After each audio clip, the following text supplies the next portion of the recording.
From Abuja, the nation's capital, this is Matters Arising, coming to you live from the studio of King Adebayo Film and Theatre Arts Network, commonly referred to as KAFTANTV. Matters Arising is the flagship talk show of KAFTAN Television that features in-depth discussions and analysis of topical and trending national as well as international issues by our team of seasoned broadcast journalists. Today we are two in the studio, and my name is Macauley Hunohashi saying thanks for joining us. And I am John Okoro. Welcome to the program. Yes, indeed. We welcome you to today's show, which promises to be engaging, incisive, and very, very interactive. You can also be a part of the conversation by calling our phone number so that you can make it conversational. And it is 0802 9938 365, which will be displayed on your screen later in the course of the show. John, how are you doing tonight? I am great. I am doing How was great. your day? And you? My day was good, even though it was good, yeah. stressful yesterday. Okay. But it's been beautiful. We glorify God for that. At least it didn't rain in Abuja today. I don't know whether it rained elsewhere. No, it didn't rain in the Abuja city, today. So There was no news of any rain anywhere. in any part of Abuja from Up to, the phone calls I've made. up to this hour. Yeah. Which is rare. Yeah. Putting in mind, how it's been raining almost every day, all day, in the past 1 week. Could it be the beginning of the August break in September? Who knows? In mid-September. It's been predicted that people should still expect more rains across. Up to December. Yes. Even flood warning and everything. But let's see how it goes. But it's been a great day in the city of Abuja here. Clement weather and just great. Well, that's on a lighter mood. But on the program tonight, we shall be looking at how to improve on the electoral process. We shall also take a look at the security situation and how it can be handled by effective results.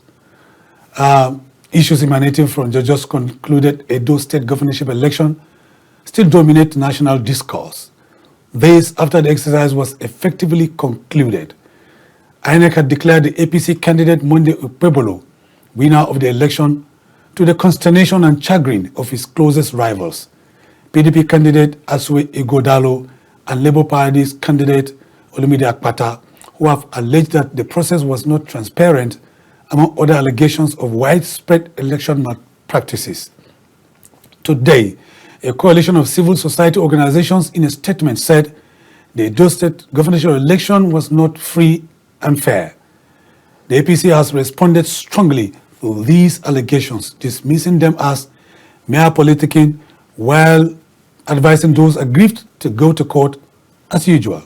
In the midst of the ongoing conundrum, O Brawhaha, we shall be looking at the electoral process in Nigeria and how to strengthen it to entrench our democracy. And our second topic is going to be on security. But first of all, John, let's trash out this,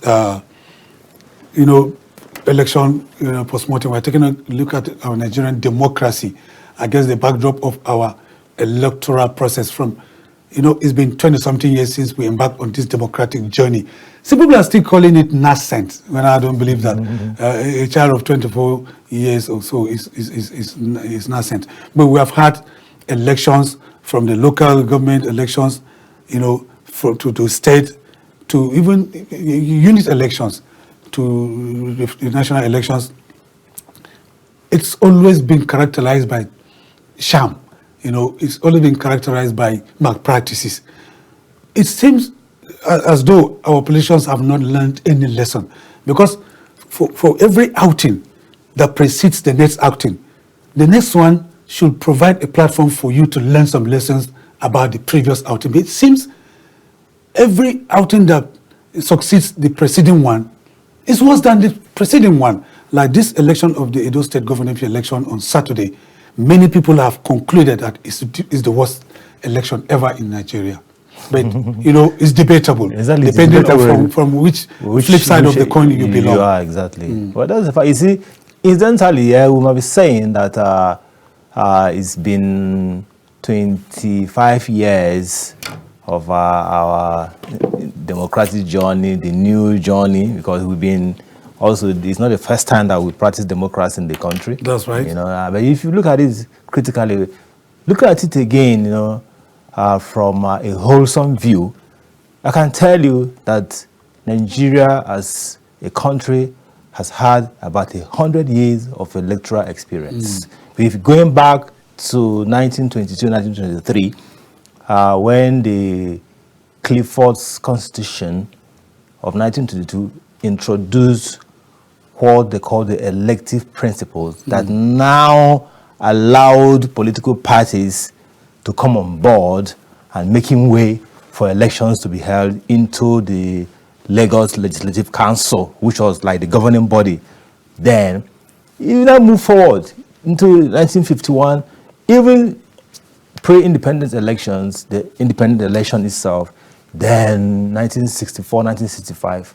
So you see, then returning to democracy again in 1979, you know, we brought back to the electoral process. So if you look at it, Nigeria, 100 years, you know, at least, or 101 years, because from 1923 to now, it's not 100 years plus it's 100 years plus. You know, if you put that into consideration, you find out that we are not neophytes in terms of elections. We didn't start doing election in this country from 1999. You know, that was just another kind of experimentation in the democratic process that we started again in 1999, and this has been the longest we have ever gone without any kind of interregnum. You know, so, but it's just the attitude of the people. It's about the attitude. It's not about the process. It's because for every electoral process, there's an electoral law.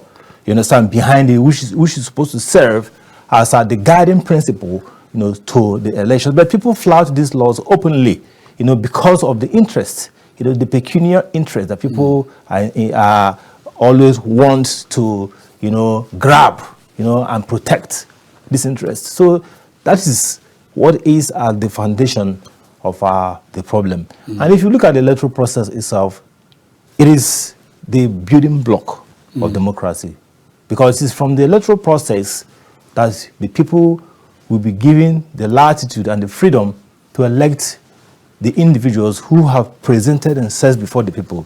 You know, so if you present yourself before the people, you go around on the campaign, you sell yourself and your programs to the people. That the people now will now have the final say in making that choice through the electoral process.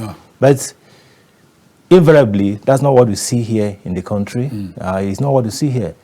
We see something else. People actually come out just to present themselves to the people, but at the end of the day, it might not be the people that will decide who is going to be there. And that is why when these individuals get to these positions, they don't care and bother about the people anymore, because it didn't bring them there. It didn't take them there. Like as elections, you know, come and go, on the campaign trail, you see people doling out things. You know, it used to be bringing wrappers, bringing this and bringing that, maybe some salt, you know, some sugar stuff, some bags of rice. Now that even rice is very expensive, nobody's talking about rice anymore. You know, now even during the election proper, they actually bring money to the election venue, to the polling booths to give. So as they give you that money and you collect it, you have sold your destiny, which means all your worth, all your life aspiration is worth. It's just the money they give to you during the election. Because afterwards, you dare not go back to them. You dare not question them. You dare not speak out. You dare not say anything about what is going on. If you do, they will use their power of coercion to silence you. And that's what is happening. Because if, like they say where a country is running well, that the people, the government is always afraid of the people. Where you have a stable, a sane system, the government is always afraid of the people. But where you have an abnormal system, the people are the ones who will now become afraid of the government. Like what is happening in Nigeria now. Do you understand that? Because of the process. But if you have a system where everything about election belongs to the people in terms of who comes out, who is elected, who comes out there. If you go there, you'll be afraid of it. When the people cough, you will catch cold. Because these guys are the ones who put you there. Exactly. So once they say that these things you are doing are not right, stop it. There's no reason under the sun that will make a government, you understand, to start arguing with the people. When people say collectively, over a time, that these things are not right, they're not doing us good. And the government says, no, you must adapt to it, you must do it. This is what I want for you. Government telling the people that this is what I want for you. Not the people telling the government this is what we want for ourselves, or this is what we want you to do for us. So it's abnormal. It's an aberration. Well, John, I quite agree with you. These concerns you have raised are concerns being expressed by so many Nigerians over the years. And these are concerns that, have given rise to the agitation for electoral reforms. When we are talking about electoral reform, it is constitutional, and it is supposed to affect the entire gamut of our electoral process. Talking about INEC, the independence of INEC, you need to rejig it to make their funding that comes direct from federation account, and even the appointment of the INEC, electoral body itself, the national chairman and the commissioner. They have to look into it. We're talking about the independence of local government. That one has to be looked into. You're talking about even the internal democracy and mechanism of political parties. That first of all, is the first vehicle for the emergence of candidates at various levels. But when you come to think of it, if you do that, and there's electoral reform being bandied around, has to do with another what do you call it? To look at it semantically, it's also strengthening of our institutions. When you strengthen institutions, it's part of the electoral reform that we're talking about. But who are the operators of the system, of the institutions? Institutions don't just come up and operate themselves. Human beings operate them. And we're talking about electoral reform. We can't just get the reform overnight and out of the blues it comes about and constitutes itself into a working reform. It is the same Nigerians that will sit down and talk and say, look, hey guys, this is what we need to do for the betterment of this country. And we are in a country where even the lawmakers, those that are up there, they are supposed to be the lawmakers. They look at the laws that will affect them individually negatively. They will not support it. Because, okay, wait, you take a look at, for instance, the local government independence. Everybody knows that once you give local government full 100% financial autonomy and independence, there will be huge and monumental development at the grassroots because it is the closest tier of government to the people. Who are the people fighting them? Governors governors whose tenure is even transient. It has expiry date, but they are looking at the present. They are not thinking futuristically. That's the kind of thing we're talking about. When you talk about electoral reforms, the people that are currently there, that drive the process, that drive the system, are the ones frustrating it. But people that are outside, who are also in the majority, that don't have solid grip on the process, will just have their say. They may not have their way.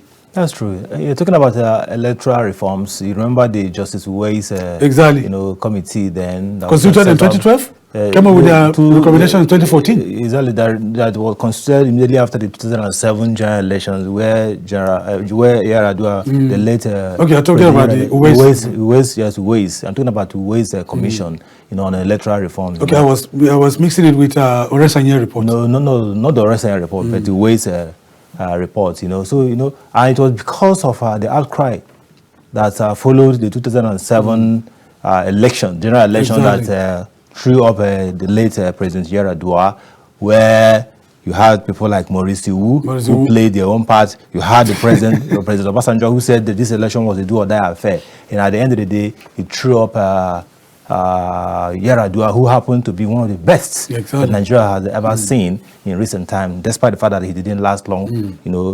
May his soul continue to rest in peace.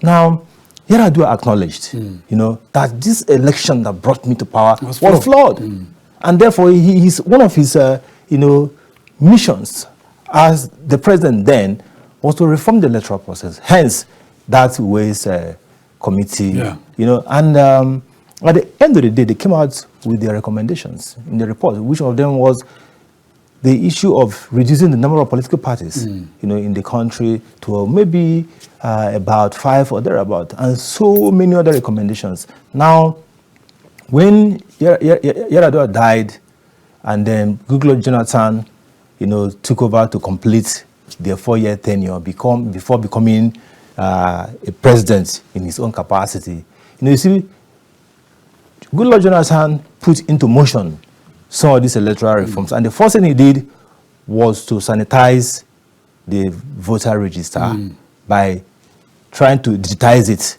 You remember that around 2010 they introduced the direct data capture, whereby every Nigerian had to go and do another capture, you know, for election, where you now got the permanent voter card. But you know, initially it was the temporary one that was given, you know, which was used in the 2011 elections. Then by 2015, the permanent voter card was ready. All part of that process to electoral reforms. Then we also had the card reader also coming in to assist in the process of accreditation, so that people will not just be relying on the incident forms where they can fill anything, anytime, you know. So they brought they brought in technology through the card reader, you know, after we have digitized the voter register. But you know, years down the line, then from the card reader that was used in 2015, then now came the beavers as another improvement to the card reader. You know, and today, here we are, still talking about the same story. And people are even advising and suggesting now that we should go totally electronic in terms of our voting process, so that this issue of collation by hand, manual collation, will not be in place anymore. Let everything be done electronically. But you know, again, even if you decide to use technology totally in the electoral process, those machines are still going to be operated by people. In fact, one electoral process that I respect in this country is that of the Nigerian Bar Association. First of all, they have adopted the rotational process, whereby now it is the turn of this part of the country. Next time, it will be the turn of this part of the country. No issues about it. No arguments about it. And during the election proper, you can stay anywhere, use your device, and vote. And before you know it, these results are collated and announced. And you almost to the point of even having zero complaints about the process. Okay. We're going to open our telephone line now. This auspicious time, so that viewers can begin to call in to be a part of the conversation by making it interactive. It is right there on your screen. Please, viewers, as usual, our regular callers will be waiting for you to call in to share your thought with us. I quite agree with you, John. You know, Nigerian Bar Association election can be used as a microcosm, as a template, a model, as a model that can be adopted. You know, to if you know the election is rank or free, because I don't know whether it's because they call themselves learned people. They say we are educated, they are learned. You know, but it is rank or free, you know, to be serious about it. And they have adopted this rotational principle, which is seamless, and there's no complaint about it. But here we are, when you come to the larger picture of elections in Nigeria, perhaps because of the pecuniary nature of our electoral process, a lot of money is exchanged hands. When there are elections and you are privileged to be in the corridors of power, you see the kind of money we call Ghana must go, the kind of money that are being, you know, moved around the country to the where the election is going to hold. To oil the structures. Exactly, to oil the structures. I just get it. Okay, let's take this caller and we get answers from him. Hello, Oha. Good evening. This is Matters Arising, live from KAFTAN Television. We're fine, and you? Well, we're fine. How's everything? Well, okay, please, your name and where you're calling from? My name is Mamza. I'm calling from Nasarawa. Mamza from Nasarawa, please go ahead with your contribution. My contribution is that if this kind of election that we are going to do 2027, seriously, we have to forget about it, because you can see what happened in Edo State. You see everywhere that people know that this is what result has given people, and later on they now turn it upside down and say that this is what is happening. So yes, we are not moving forward. We are going back in democracy seriously. So that's my contribution. Thank you very much, Mamza. Mamza, he has a strong belief that we are not moving forward, we are making backwards. And you don't blame him for taking that kind of fixated mindset. You know, John, when you take a look at elections in Nigeria, when you zero down to states conducting local government elections, every party in power clears or wins, I don't know the word to use. Is it that they clear everything? In Kwara last week, the day the governorship election was happening in Edo State, was it, you know, the same day there was local government elections across in Kwara. Some states, across the country. And the ruling parties won everything. Naturally. Hello, let's take this caller. Good evening, this is Matters Arising. Udo calling from Bayelsa State. What's your name, sir? Udo from Bayelsa. Okay, go ahead, Udo. Well, we thank God that this life, we are still breathing, existing, but we are not living. Because when the reason we need are not available, we are just existing. Okay. You see, the problem of this country, there are two groups of people. There are the problem of this nation. The Supreme Court of Nigeria, that's the legal officers. I will call them Supreme Court, but I'll call them Supreme Courts. You know why I will say so? You're hearing the tune of the APC go to court. Because they've already positioned what will happen there. So you're going to waste your time.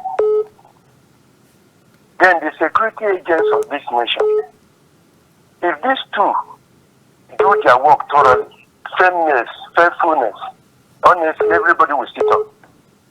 Okay. Yes, now, because if somebody is not used as an example for breaking the law, other people will not be afraid. I'm telling you the truth. It's just the legal officer and security agent. Look at what happened in Edo State. Who doesn't know that what happened in Edo was election, not election? If the INEC chairman is a cost to this present country, I'm telling you the truth. I must be honest. The word is hearing me. It's your opinion. Go ahead. Look at what happened in Edo State. And now he has been declared the winner, APC winner. Was there really a re-election in Edo State? That's exactly what happened in 2023 presidential election. So, but let's keep on talking drama. It's God that will solve the problem, because I don't know. Once security agents and legal officers will not do their work, then what else? Okay. Thank you. What are you expecting now? What are you expecting? Go to court now. They will organize the judges that will sit for the tribunal. The next is Supreme Court. They've already arranged what is going to happen. So who are who? The security agents were they not there in Edo State? So who will go and defend the irregularities and all the rest? So let's be going back now. Thank you. Nigeria is not moving forward. Let's stop deceiving ourselves. Thank you, Udom. God will help us. Amen. We say amen to that. John, I disagree with him. He may be right, because that is he's entitled to his opinion, that the major problem of Nigeria in terms of Nigerian democracy, he's accusing two institutions, judiciary, particularly the Supreme Court, and Nigerian security. He's absolving the politicians themselves who field candidates through dubious means, means that are undemocratic, and they fill them and manipulate the voting process and ensure the emergence of people that are unpopular. Yes. And these are politicians that are doing it. It's not the fault of the Supreme Court to do that. It's not the fault of the security agencies. The Supreme Court is a sacred institution. And it's an institution that must be respected. And the people that even appoint judges in Supreme Court are the politicians themselves. Exactly.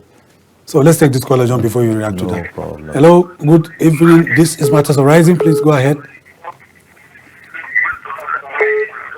Go ahead.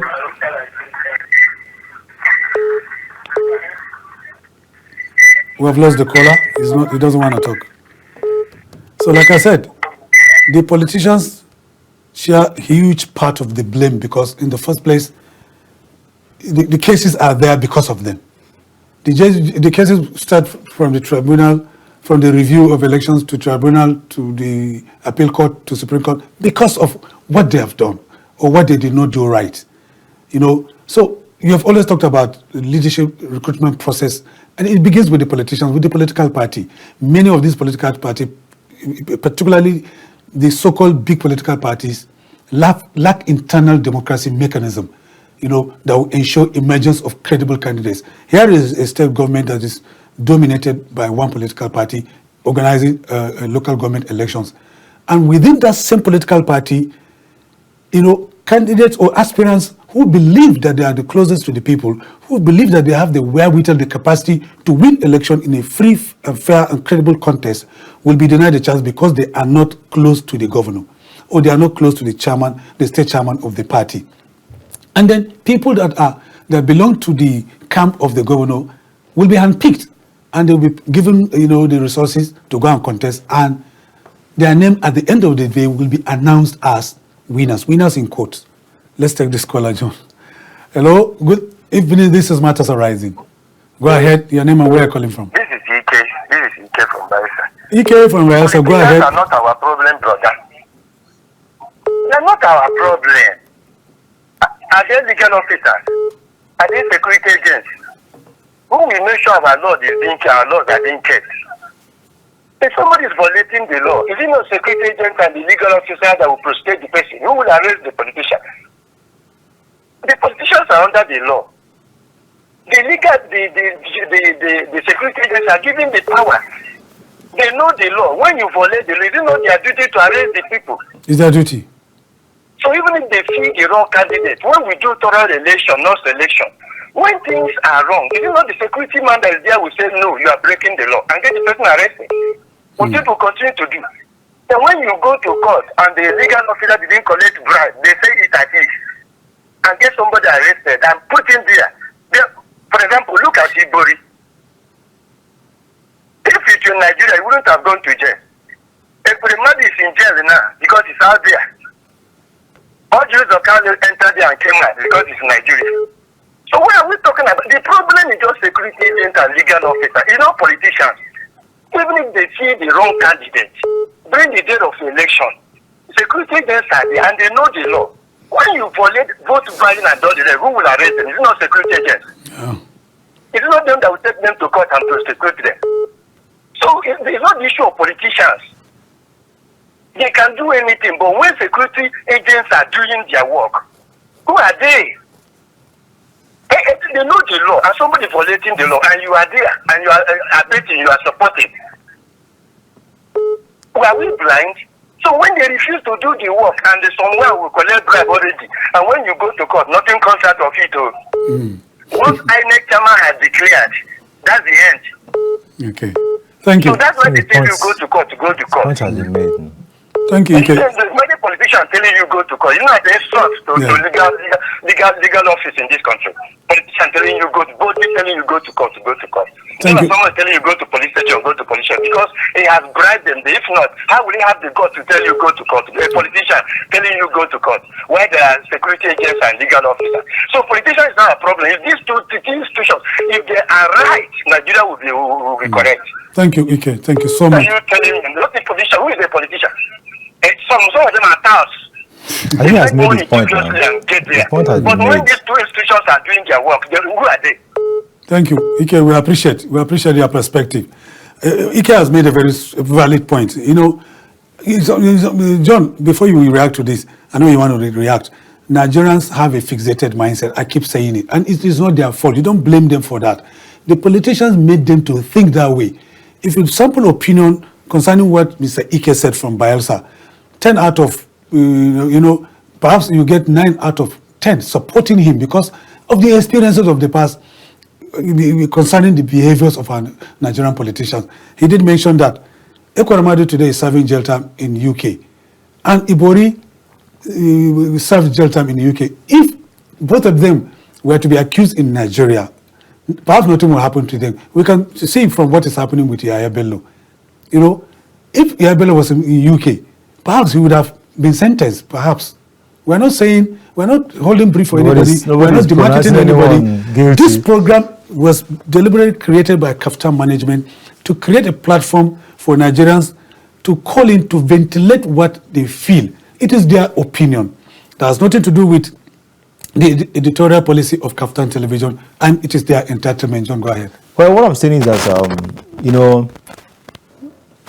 we all understand what the issues are. And there is no need beating about the bush or trying to start pointing accusing fingers on any particular institution. It's a collective problem. Exactly. If you talk about election here properly, as in specifically about the electoral process, you have the election litigation. You also have electoral offenses where people commit different types of things. People carry, you know, cut away ballot boxes. People are, you know, sometimes are even caught or, you know, with weapons. And so people are involved in, electoral violence, you know, across the country. And so there are, you know, so many facets to the problem. So it's not just about maybe the judiciary is the problem or about this one is the problem. It's a collective problem. Once you're talking about the electoral process, it's a collective problem. Today, whether we like it or not, the judges, I'm sure many of them have closed from work now. They're in their homes trying to rest. Tomorrow now, election petitions will start flying to the courts. You are bringing it to them. But sometimes they say it's the person who goes to the river that sometimes is the one that is drowned or the river carries away.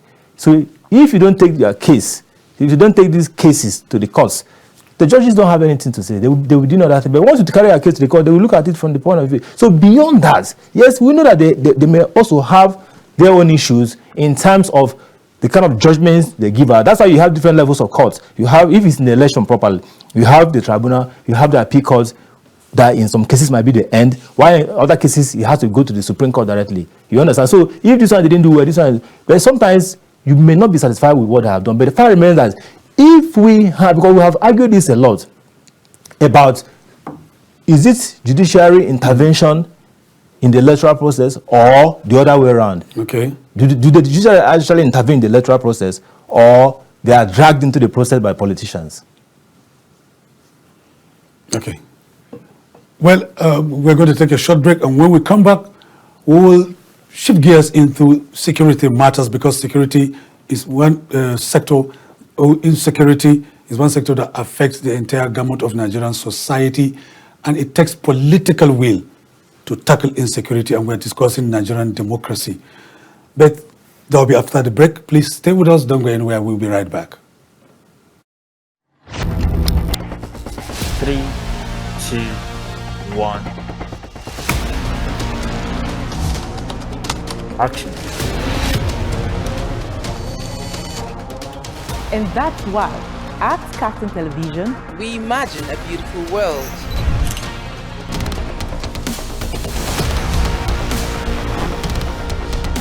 We are not just bragging.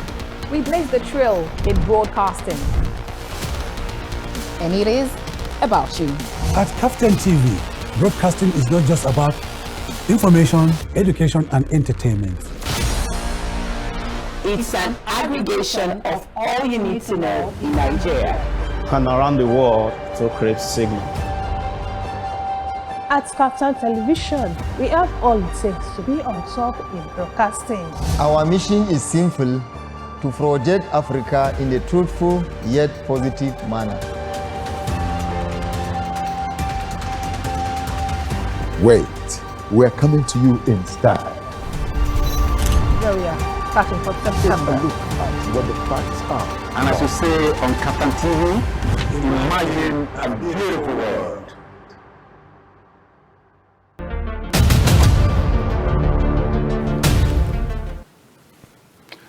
Welcome back. If you are just joining us, this is Matters Arising live from KAFTAN Television Studios in Abuja, the nation's capital, and we are here taking a look at our democracy. You know, John, elections come and go, whether off-cycle or regular, but they leave in their trail, you know, complaints, grievances that oftentimes lead to litigations. Discerning minds are, you know, are saying, why would it be like this all the time? It has created a permanent spectacle that, you know, in the wake of every after election, the immediate aftermath is disagreement. Press conferences will be held, by those that are judged to be the losers. They will condemn everything. They will condemn the process. They will talk about vote buying, even though they also participated in buying votes and rigging. Perhaps they were outrigged. But they will organize a press conference and condemn it and call for cancellation. Some of them will call for review, while the person or the political party that emerges victorious will be jubilating and they'll be throwing up parties. And it has continued on and on and on and on and on. And we are here talking about solutions. We are talking, some of the part of the solution is, people are agitating for electoral reforms. But every person you talk to has different opinion concerning what electoral reform should be. I don't know. My conclusion is that we are just in a country that is led by a bunch of confused people. I stand to be corrected. Well, even though some of them, there are discerning minds, there are Nigerians who mean well for the country. There are Nigerians who want to live above board. They want to do the right thing. We're also in a country that has a population that is close to 300 million people. If you are good and you are part of the system, you are likely to be subsumed by the corrupt people that are more than you. You see, the more we have a flawed electoral process, the more you have litigations. But if you have less flaws in an election, you have less litigation. 2015, between 2015 and 2019, we had less litigations because people didn't see much issues at the different levels of election, especially at the national level.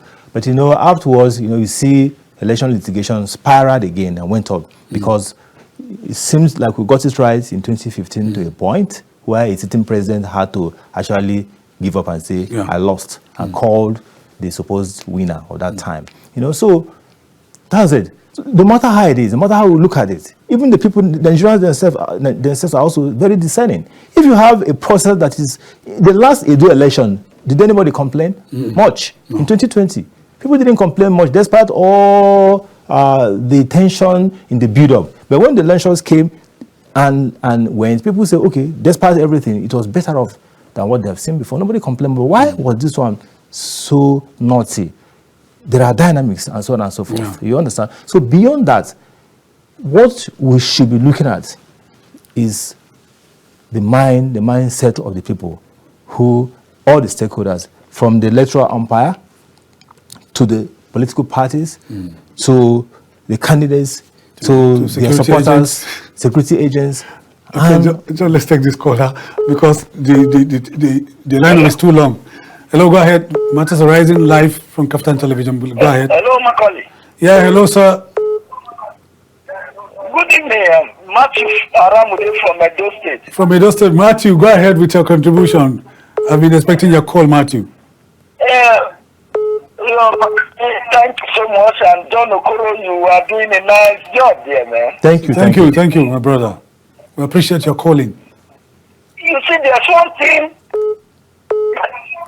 that people complain. We're always complaining.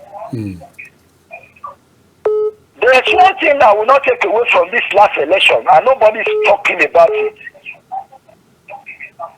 And that is the attitude of some team members who, in spite of the inducement sold by their party,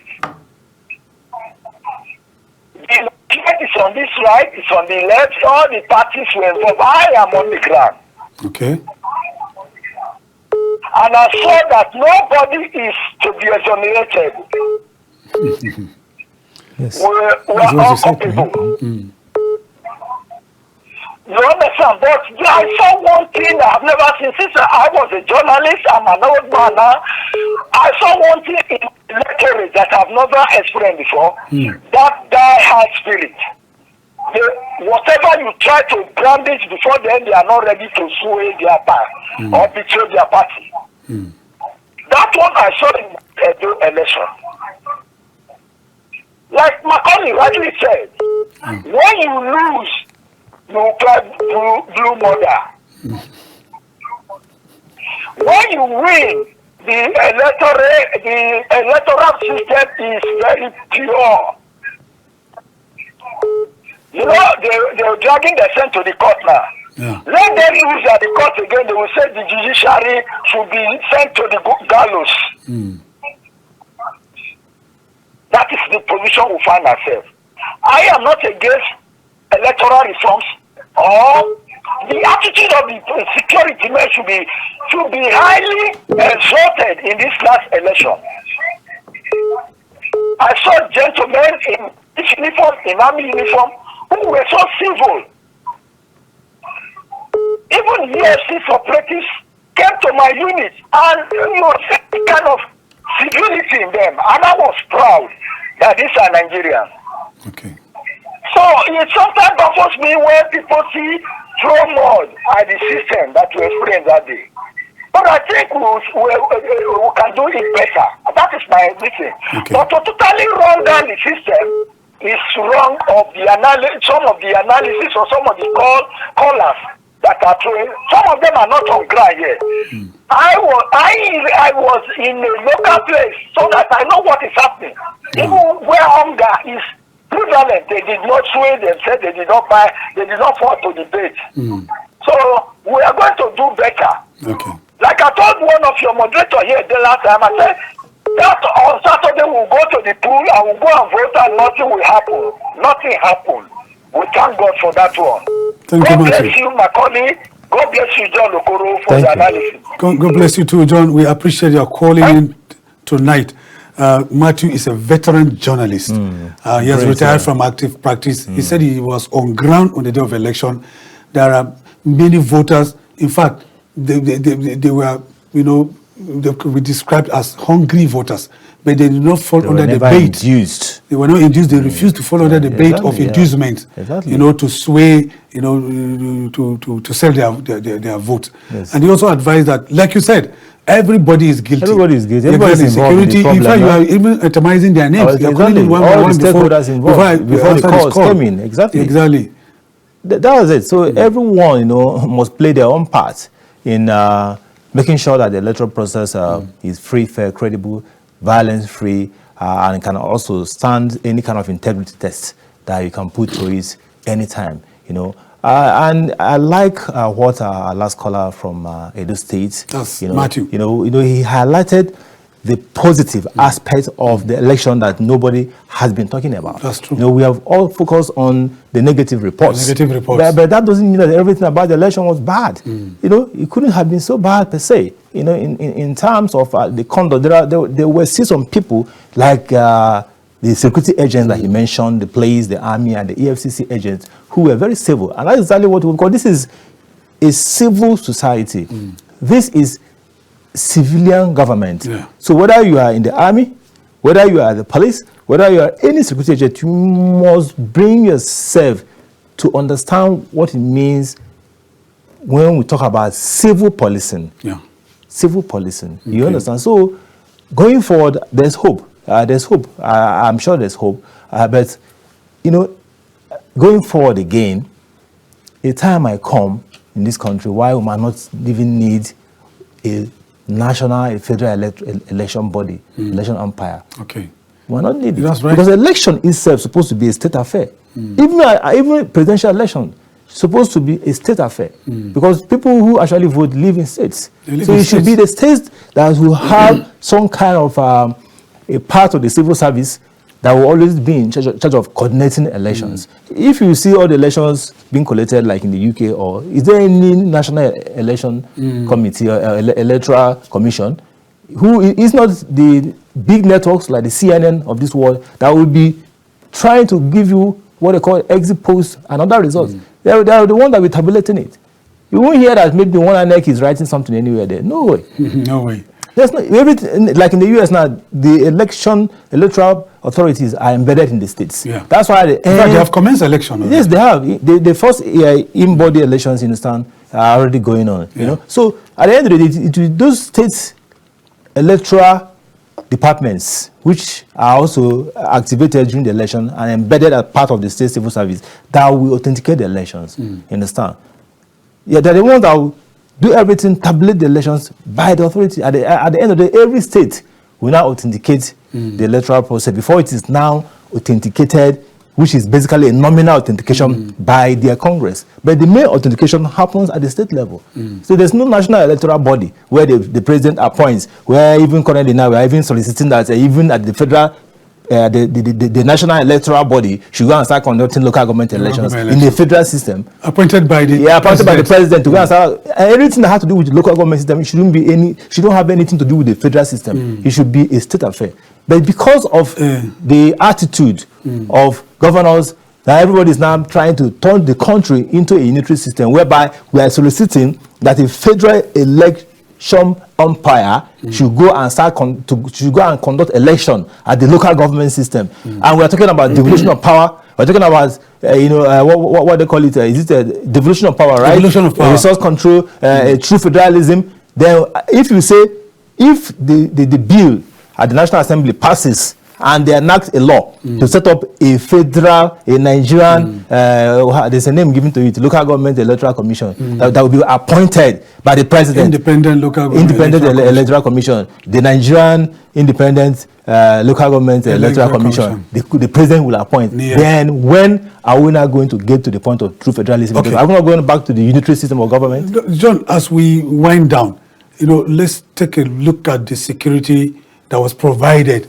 to ensure, protection of life and property in the state, led by DIG Frank Mba. Because in recent years, the Nigerian nation has been battling insecurity, which has destroyed the lives and livelihood of thousands of citizens.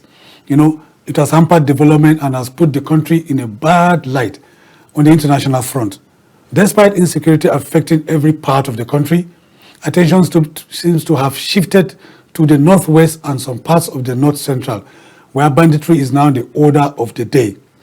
Only recently, the altercation between the current governor of Zamfara State and Dauda Lawal and his predecessor, the Minister of State for Defense, Bello Matawalle, made headlines as the two of them have been accusing each other of knowing one or two things about banditry in Zamfara State. We shall equally take a look at the negative impact of insecurity on the citizenry and how to curb it across the country. But let's start with the security that was provided by the federal government. The federal government owns the police. It's not a state police. And that was why people, when you talk about federal might, people's mind go back to, you're talking about federal might to win election because you own the INEC. You own the security agencies led by the Deputy Inspector General of Police, Frank Mba, who got promoted 3 times within 1 year under the present administration. For the former administration. They are continuing under the present administration. The same APC, under the same APC, ruled administration. So let's take a look at the security situation. 35,000 police armed police officers. In addition to additional 8,000 from sister security agencies. I know people are saying it's going to be a litmus test. I disagree. It's not a litmus test because all attention was focused on one state that will hold election under 12 hours. Not even beyond that. Not beyond 12 hours. This will I call it argument, or the discussion over this, the policing of election or the militarization of our electoral process, has been raging on for years. And, the response from government will always be that it is their responsibility to protect lives and property of citizens. And therefore, whether it is election or no election, that they will not fold their hands and watch citizens being maimed by political talks.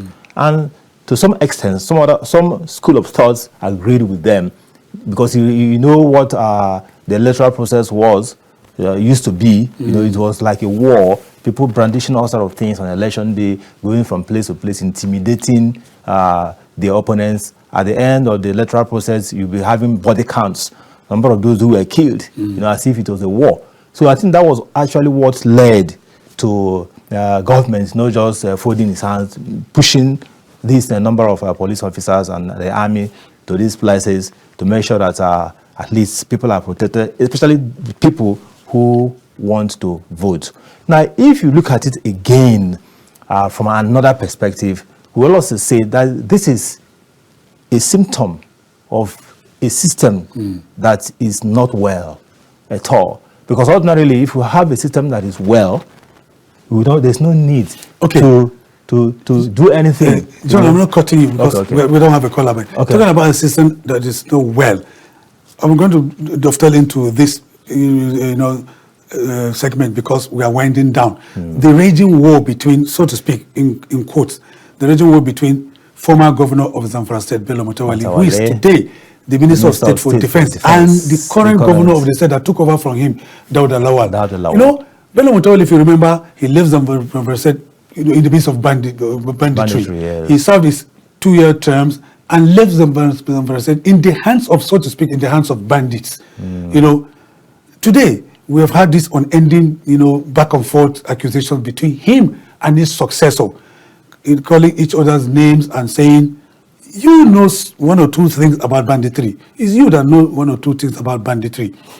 And then these are leaders. One is the Minister of Defense, the whole defense of the entire country is the Minister of State for Defense. The other one is a serving governor, even though, it's not healthy, like you said. It is a symptom of an unwell country. It is a symptom of an unwell system. So as we're winding down. Bello Matawalle, I thought he did 1 term. I think he just did a term now. He couldn't get the second term. He couldn't get the second term, yes. Yeah, so, you're right. Exactly. So, it is what it is. That's part of the symptoms we're talking about. Because during the Matawalle's administration, it was on record that he actually attempted, according to him, to dialogue with bandits, meeting them and trying to maybe use the carrot now, maybe the stick as well, which didn't work out. Now, hence, and when he came out, he became the Minister of State. And currently, he's supposed to be in Sokoto, based on the order of the president to flush banditry around that part of the country. It's unfortunate anyway because they know what it is all about. He had been the chief security officer of the state, so he had an inside information and inside knowledge of the workings of the system in the state. I'm talking about Matawalle, the current Minister of State for Defense. Then the current governor too, Dauda Lawal, he's already the chief security officer, so he also knows, and continues to be briefed, about the security issues in the state. So whatever they're bickering about, we are not aware of it. It's between them. We only hear them on the pages of newspapers and on TV screens where they are accusing each other. But I think this should stop. It should stop. It should stop. It should stop. It has to stop. And what's important is to end banditry. Because people have been saying, these bandits are out there. You know them.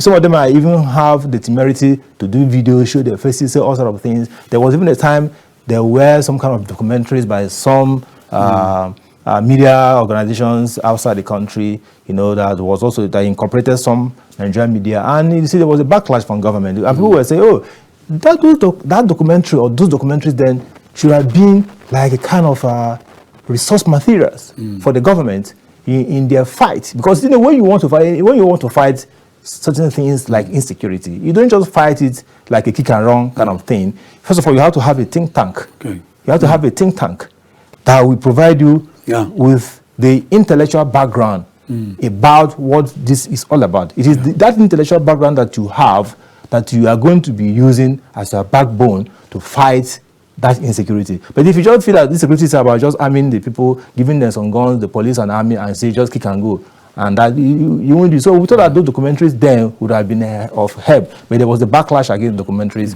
and so on and so forth. But for me, these bickerings between these two very important personalities from Zamfara State should stop. The focus now will be how to end banditry and allow the people of Zamfara State and other parts of the country affected by insecurity to return to their normal lives. Well, I share this opinion with you, John, that this bickering between the current governor of Zamfara State, Dauda Lawal, and the erstwhile governor that he took over from his predecessor should stop with immediate effect, because it is not healthy for our democracy. And I think the president has to intervene to, so that it can be brought to an end. And like John also said, these bandits are well known by these two powerful personalities because they have interacted with them. They live within the same communities. They know their families. They are not even hiding their faces, because whenever the military comes out to talk, they are more audacious. The bandits are more audacious through their leaders. They come out and counter these military generals. So I think the bickering should stop. We don't know what's going on between the two of them, but only the two of them know that the president has to call them to order so that we can have peace and have a way forward. This is how far we can go on our package tonight on Matters Arising. We thank our esteemed viewers and our vibrant callers for making the program interactive and conversational. I have to reiterate at this point that all comments by our callers were their personal opinions that has no relationship with the editorial policy of KAFTAN Television and its management. On behalf of our producer, Ruben Okala, and the entire production team, particularly you guys in the master control room that made the program possible, I remain yours truly, Macauley Hunohashi. Good night and see you next time. And I am John Okoro. Enjoy the rest of your evening. And as we say on KAFTAN TV all the time, imagine a beautiful world.